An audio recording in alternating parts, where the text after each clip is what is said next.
You've seen my guest today in various shows over the years, such as Desperate Housewives, Seinfeld, Dallas, 13 Reasons Why, Sports Night.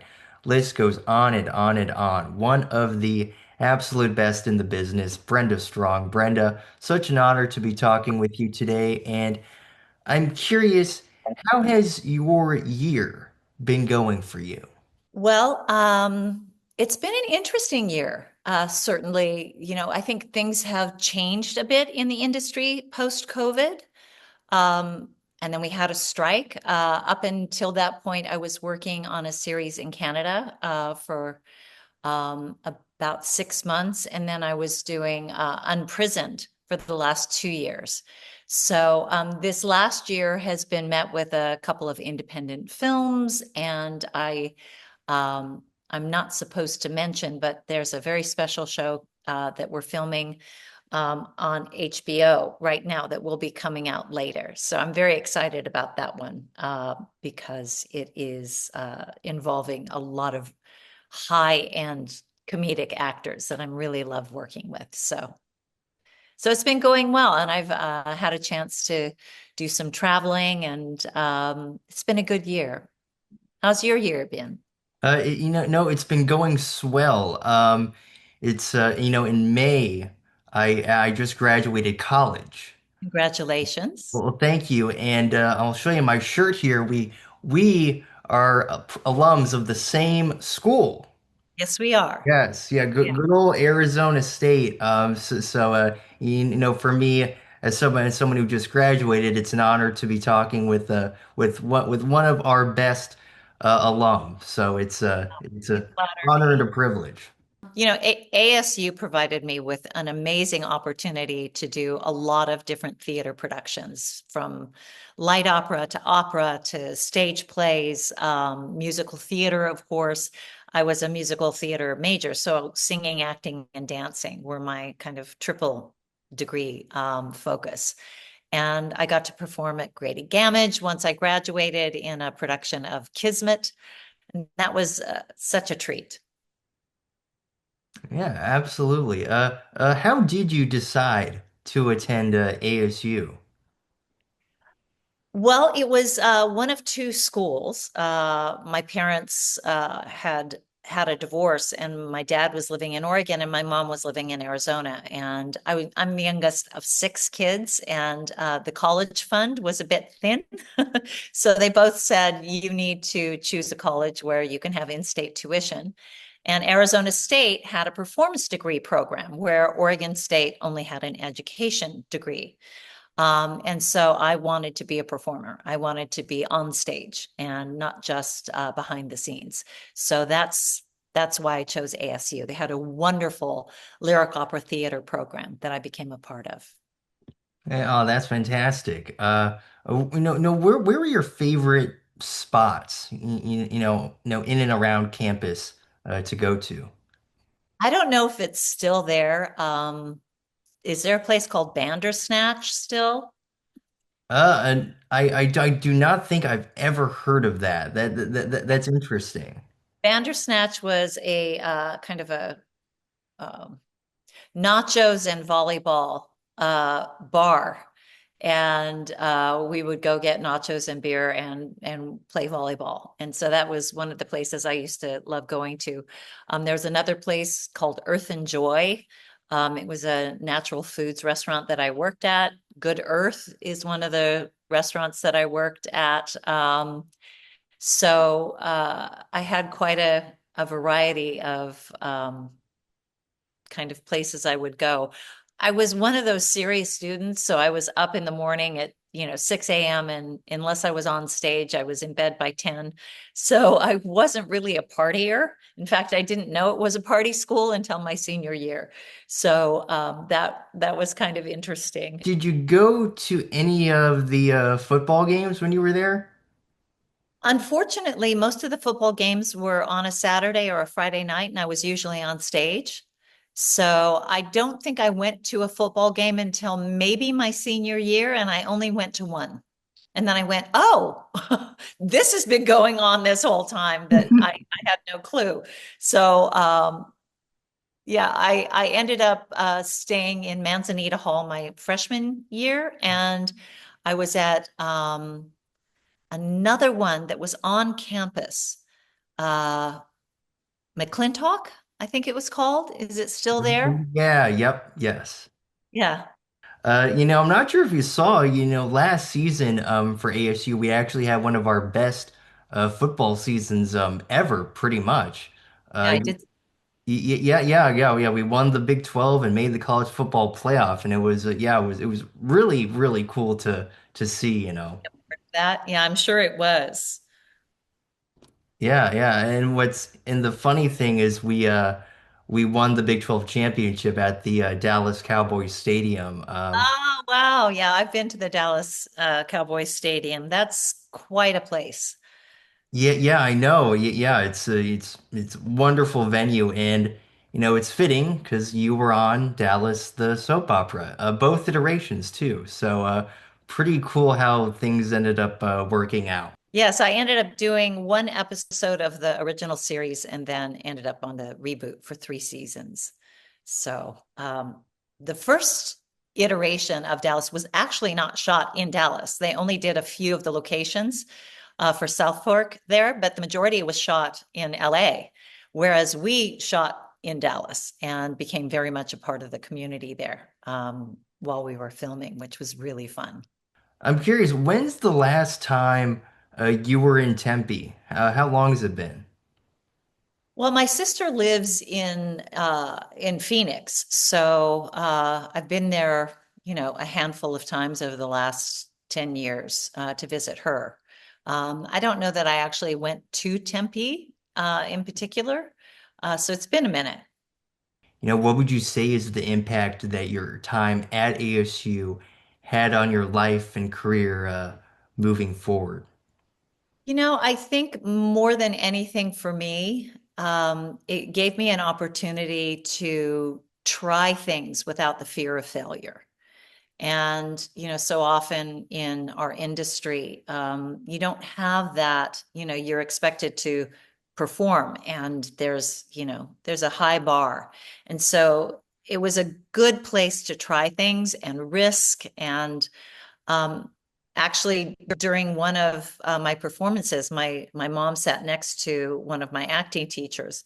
And even back then, she said it was so hard because kids just didn't have the confidence to risk. They didn't understand that it was okay to go through a process. And I think ASU really gave me a foundation for process and how to build characters from the ground up, and a deep appreciation for the interlocking arts, music and dance, and acting, and how supportive they can be to each other. And I just think it was a great foundation for me to build on, and I really appreciated my time there, for sure. Oh, right on, right on. Now, in 1980, this is so cool. You were crowned Miss Arizona, and you competed in the Miss America pageant. What do you remember from that experience?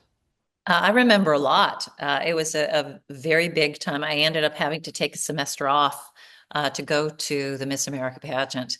And that was difficult because I really loved school. But it was also necessary because the amount of preparation you have to do for that type of spectacle event is really big. I think the thing that really helped me during that time is learning how to be interviewed. I know that sounds ridiculous, but a lot of people go through school, but they don't have the skill set to then be interviewed for whatever job that they're interviewing for. And that really helped me. It was a process of kind of grooming in a way of how to present yourself professionally. And I think that in some ways prepared me for the career that I had ahead. Some things I definitely had to unlearn as well. But I think it very much enriched my time at ASU, and helped kind of launch the next stage of my career. Yeah, absolutely. And then what's cool is that in 2006, you were one of the judges for the Oh, yeah. Miss America. It's really funny because I got invited and I didn't realize that Mark Cherry, who at the time was my executive producer on Desperate Housewives, he was a huge Miss America fan. And he was very jealous that I was able to go judge. And I think he actually ended up judging a year or two later. But that was a different experience being on the end of the judges.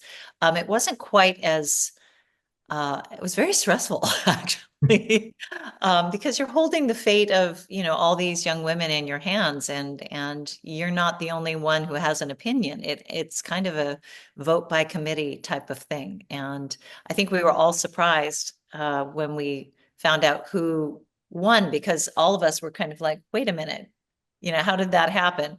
So I think I'm not sure really it's a magical behind the scenes process. I'm not really sure how that occurs, but being there and meeting the girls was really wonderful. Yeah, of course. And I was able to find the find that 2006 pageant on YouTube, and I noticed that you actually got to sit right next to the great Jerry Rice, one of the greatest football players of all time. And as a big sports fan, I thought that was super awesome. I don't know how they decide to choose their judges. They're usually celebrity based. I just don't know how much experience they have. Um, it was a lot of fun, and clearly, I think everybody was happy to be there. Yes, certainly. Now you mentioned this a little bit before. I want to go a bit more in depth into this. You recently did a great Hulu show called UnPrisoned. Absolutely nailed the role of Nadine. And I tell you what, for me, it's really unfortunate that we only got two seasons. But when you think about all these different characters that you've played in your career, and it's a lot, it's a wide variety. What made Nadine such a special character to bring to life? Thank you for asking that because I really loved playing her. She's she's one of those characters that I don't think people would have automatically thought of Brenda Strong for. There's people assume that they know what you can do. And so she, in a lot of ways, was a departure from other characters that I've done. So it was a lot of fun for me to be able to play someone who kind of had a hard exterior and a soft interior. Um, and just an independent woman who basically told it like it was and had a great sense of humor. I loved working again with Kerry Washington, Delroy Lindo, and I had great chemistry on screen together. Everybody was really water. Everyone was really oars in the water and trying to make the best product possible. So it was a wonderful opportunity to kind of do something a little different.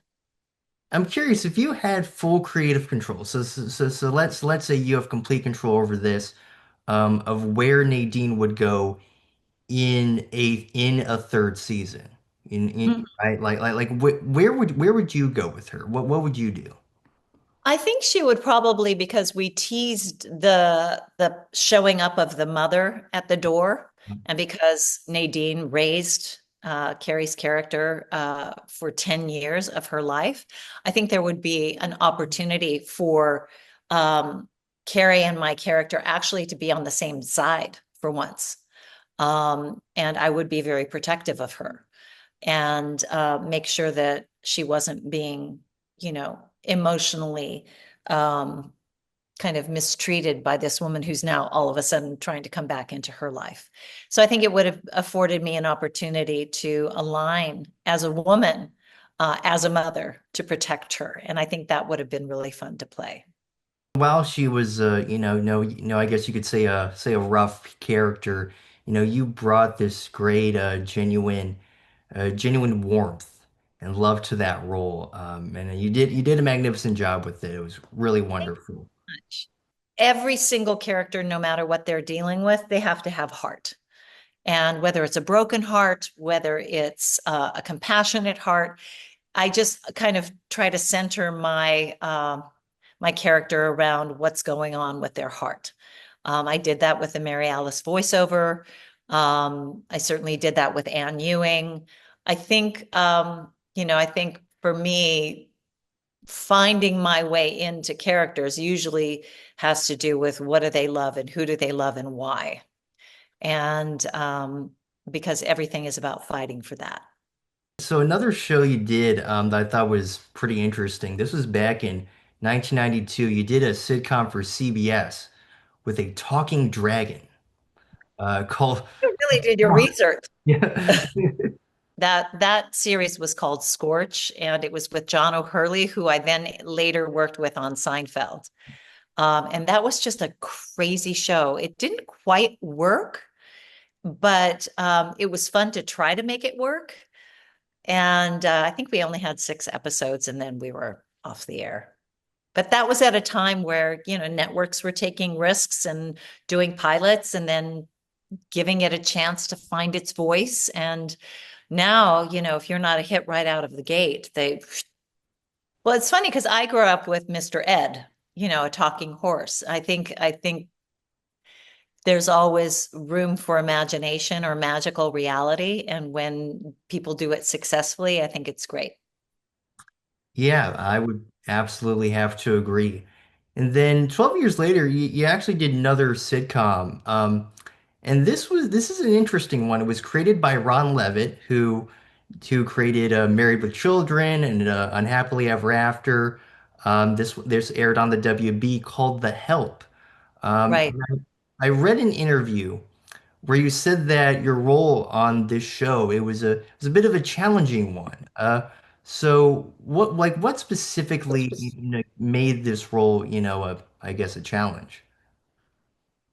Well, I think for me personally, it was hard to tap into the superficiality of a woman who is the head of a household and cares more about how she looks than how she feels and thinks.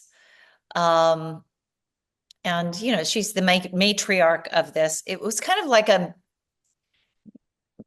keeping up with the Kardashians feel to it. So I think he was really onto something, that there was this, kind of in society, these types of women who, have these households of staff that are there to just serve them. And I think the style of comedy that Ron did was more acerbic. I think oddly, if I had done Nadine prior to that, I probably would have had a way in, but it was the first time I didn't quite have a handle on his style of comedy.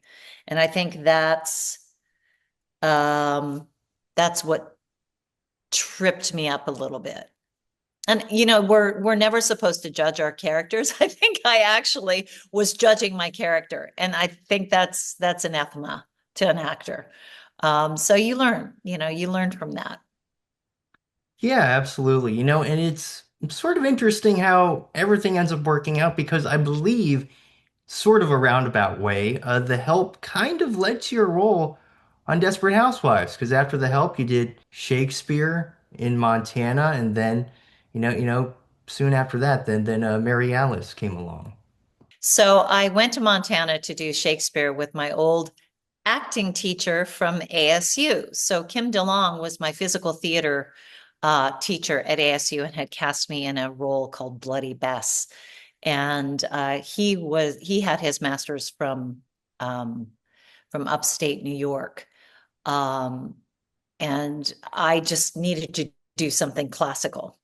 So I wanted to kind of wipe the slate, wipe the palette clean, and I auditioned for Desperate Housewives while I was doing Much Ado About Nothing and Midsummer's Night's Dream. So I think that probably had something to do with my being ready to do the Mary Alice role. I really think it's interesting how in life how one thing may happen and then leads to another thing, leads to another thing after that. It's just kind of interesting how I know how those like different events, I guess, in life kind of end up connecting with each other. You're so right. And you never know. Sometimes one experience sets you up for the next one and you have no idea what's coming. And, as an actor, you don't always have a choice of what's next. You're just kind of putting it out there and hoping for the best. So I feel like in a lot of ways, looking in reverse, you can go, oh, well, of course, that makes so much sense. But at the time, you don't know. You're just doing your best to put one foot in front of the other and hope for the best. People think, oh, well, why did you choose that? I'm not one of those actors that has the opportunity to choose my next role. I mean, obviously, I can choose whether or not I like it and want to do it, but I pretty much just do what I'm given, you know? So sometimes it's just to pay the mortgage. It's not always a career choice. I remember working with Treat Williams and they were giving him a hard time for doing some movie of the week. And he said, I have to take care of my family. My family comes first. And sometimes you have to choose things in order to support your life as well. What are some of your favorite memories from doing Shakespeare in Montana? Just live theater is so fun. ASU gave me that. I had done musicals in high school. I love being on stage. There's, it's an actor's medium. You have an opportunity to really grow inside a character because you have, multiple performances doing the same thing. So you find nuanced differences in different moments. And it's where you feel the most alive as an actor is on stage. So part of what I loved about doing Shakespeare in Montana was we were performing outside. So we performed in a park. We performed at Grand Street, kind of on Grand Street in a back alleyway. So live theater just it's like the circus. Anything can happen, and you've got to go with it. You've done a lot of screen roles. You've done work on stage. Do you have a preference between the two? They're very different. I would love to do Broadway. I would love to go back and do a role on Broadway. I have several friends who have done that over the years, and that was my ultimate goal starting out. So I would like to at least, as a bucket list, check that off. But they're very different. They're very different.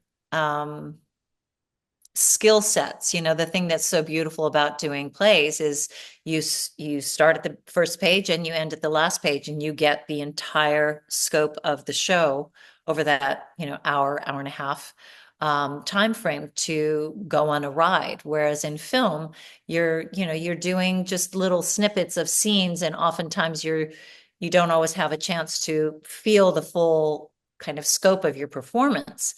And your final performance isn't always up to you. It's up to the director or the editor or the producers. And so sometimes you'll go, well, why did they use that take? I really liked the other one. So you don't have as much mastery over your own performance, whereas on stage, it's all you. You either succeed or fail based on your own merit. Number three, Normandy Lane, great short film that you directed. And I tell you what, I think it's super cool that, in addition to you directing the film, your husband wrote it as well.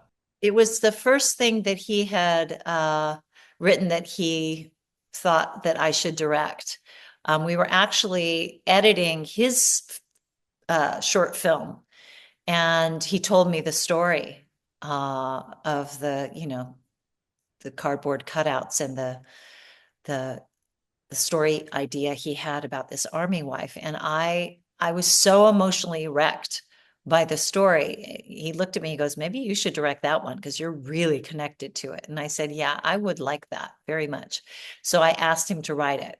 And he hadn't put it down on paper. He just had a basic outline. And that we shot together. we really enjoyed working together, and we ended up doing it again on 13 Reasons Why. And we're actually writing a series together right now based on a book that I wrote during COVID.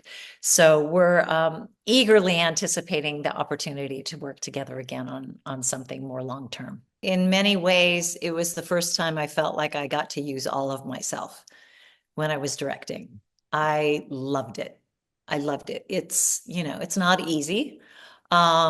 But I love problem solving and I love working with actors and I love working with writers and I have a lot more appreciation for all the work that goes into a production prior to an actor ever stepping on a soundstage. So yes, I would love to direct more. I'm sure there are some ways where you're also able to use the experiences that you've had acting in front of the camera and then use that to help out, your work directing behind the camera as well. I think actors make the best directors in a lot of ways because we do know how to tell story and we know what we're looking for on an emotional level from a camera. Whereas technical directors are often, at least my experience, I've found that they're kind of afraid of actors. They're afraid to mess an actor's process up, so they just don't say anything. Whereas being an actor, you know how much you love collaborating and you know how much you love when someone kind of says, on this line, try to seduce him more, or just have an opportunity where you're playing with a director where they're asking more of you than maybe you imagined, or sometimes when it comes to blocking, actors move based on how they're feeling and what they want out of a scene. And sometimes directors come in and they automatically go, okay, you're going to be standing over here and move here on this line. And you're like, whoa, whoa, whoa, whoa. That has nothing to do with what I need in the scene. So it can sometimes be a little bit of a power struggle with directors who don't really understand the actor's process. So I think when actors direct, they understand how much space actors need to discover things, and they let the actors kind of inform them as to the shape of a scene, and then they organically move the camera to capture what an actor is doing. And I think that just allows everyone to feel more collaborative in the process. You've done many interviews over the years. It's definitely not your first rodeo, but what is one question that you've either never been asked or you're rarely asked in interviews like this that you wish people would ask you? I don't ever have any preconceived ideas about what people should ask or hoping they would ask. Um, I really like just being in the moment. And it's actually a great question. I should probably think of something I would like to be asked. Um, I don't know. Now you've got me thinking. I guess maybe what is the one thing you haven't done that you would really like to do before your time on Earth is done? And I think that is run my own show. That is be a creator and be able to hire all the wonderful actors that I've had with over the years and potentially creatively control more of the outcome and tell the stories that mean the most to me. And I think that's something I'm looking toward doing and certainly building a listening for. So that's the question I would want to be asked. Hey, right on, right on. I was taking a look at your Instagram, and I have to say, I love the fact that you post all this stuff in nature. I like all these wonderful photos of you like out in forests and whatnot. It's super awesome. How important is being out in nature, just for you personally, for your mind, and for your soul? It's vital.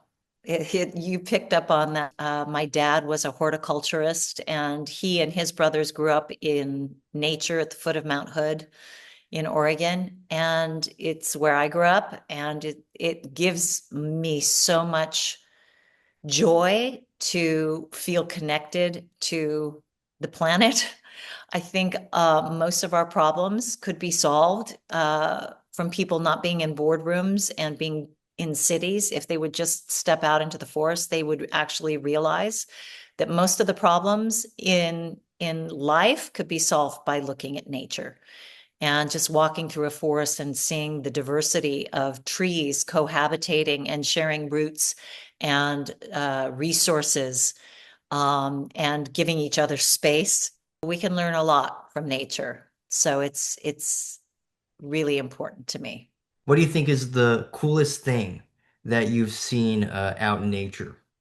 Oh, I was just on the Willamette River, and we took some friends through downtown Portland, and there was an osprey nest just sitting on top of one of the flags.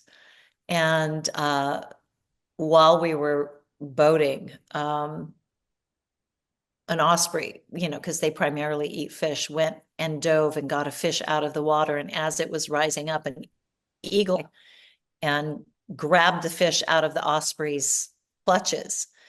And when you see just kind of nature um, in motion, you just have a lot of respect for what it takes to survive. Um, that was pretty cool seeing it live action. What is the biggest piece of advice that you have for aspiring actors? Live a really interesting life. Don't wait. Actors act. And so, for instance, my son right now is traveling and he's in Vietnam and just left Japan, and he's doing street photography and he's creating a creative life. And the more you have experiences, the more breadth, my dog, the more breadth you'll have to bring to your work. So live an interesting life, have a lot of experiences, and see the world. That's my advice. That is some wonderful advice, Brenda. And gosh, thank you so much for giving me some of your time today. It was amazing, amazing getting to talk with you today. I really enjoyed it. Thank you so much for reaching out. I'm sorry it took so long, Sam, and hopefully you'll be able to edit this together with all the technical difficulties. But just know, I think you're doing great work, and congratulations on your recent graduation. That's great. Oh, well, thanks so much. I do appreciate it. And then just one more thing. Would you be able to possibly, just for the camera, give us a little, since we're both Sun Devils, give us a little, like a little forks up for the camera? Uh, Yeah, yeah, yeah, yeah, yeah. That's the hand sign. Yep, that is it. Yeah, right on.